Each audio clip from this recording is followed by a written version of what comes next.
অনেকে জানতে চেয়েছেন যে আমরা শুক্রবারে কোথায় নামাজ পড়ি। আমি তো উইন্ডসরে থাকি, যেটা অন্টারিও একটা বিশাল বড় প্রভিন্স। সেই প্রভিন্সের ছোট্ট একটা শহর, ইউএস এর পাশে দক্ষিণে কানাডাতে। তো আজকে আমি যাচ্ছি এখন জুম্মা, এবং আজকের আপনাকে আমি দেখাতে যাচ্ছি যে আমাদের এখানে ছোট শহরে 7-8টা মসজিদ আছে। আর যাওয়ার সময় এখন বরফ পড়া আশেপাশে বাড়িঘরগুলো দেখতে কেমন লাগতেছে সেটাও দেখাবো। So stay tuned.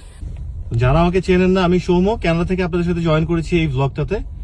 এই হচ্ছে একটা নেইবারহুড মানে একটা এলাকা বা একটা থাকে না, আমরা বলি না একটা মহল্লা। তো এই মহল্লাকে এখানে তো নেইবারহুড বলা হয়। এরকম ভাবে বরফ জমে আছে বাড়িঘরের সামনে। আজকের ওয়েদারটা সানি বলে ভালো লাগতেছে, টু বি ভেরি অনেস্ট। যদি ডার্ক থাকতো তাহলে এতটা ভালো লাগতো না। সো আমরা এখন মসজিদে যাচ্ছি, এবং এই যে আমার গাড়ির অবস্থা, এই যে সাদা সাদা দেখতে পাচ্ছেন যেগুলো ছোট ছোট, এগুলো বেসিক্যালি বরফ না, এগুলো কিন্তু বরফ জানি না জমতে পারে এই জন্য লবণ দেওয়া হয়। এই লবণ গুলো রাস্তায় চলতে গেলে এই লবণ গুলো ছিটে ছিটে আসে, গাড়িটা পুরো সাদা হয়ে যায়। সো এটা একটা গ্রেভিয়ার্ড, খ্রিস্টানদের কবরস্থান। আর রাস্তায় গাছগুলো দেখলে আপনাদের কাছে একটু অবাক লাগবে। গাছগুলোর শেপ গুলো সিমেট্রিক, মানে খুব ব্যালেন্সড মনে হয়। একটা গাছেও পাতা নেই, কারণ এখন উইন্টার।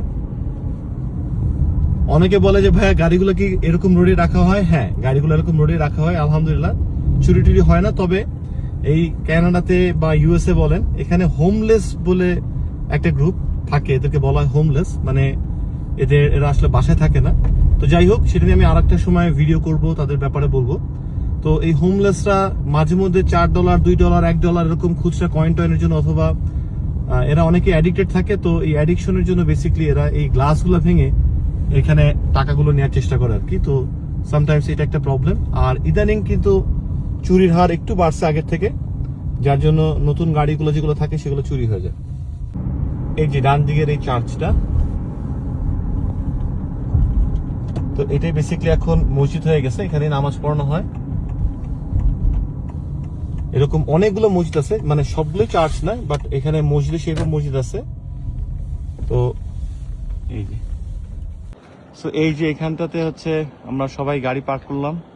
সব গাড়িগুলো যারা আসছে তারা এখানে সবাই নামাজ পড়তে আসছে। কানাডা একটা বিষয় হচ্ছে, এরকম শীতের সময় একটু শর্ট ডিস্টেন্সে সবাইকে গাড়ি নিয়ে আসতে হয়। তো একজন আসলে একটা গাড়ি আসে, মাঝে মধ্যে ডিসকারেজ করে এখান থেকে যে আপনারা শর্ট ডিস্টেন্স হলে একটু হেঁটে আসবেন। বাট বরফের সময় আসলে এটা পসিবল হয়ে ওঠে না। খুতবা চলতেছে।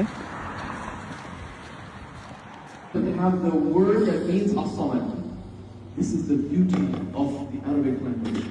What is the meaning of Allahu Samad? I will explain it to you. Why? So মোটামুটি নামাজ শেষ, এখন সবাই চলে যাচ্ছে। আর এটা হচ্ছে ভিতরের ইন্টেরিয়রটা আর কি, অনেক আগে তৈরি।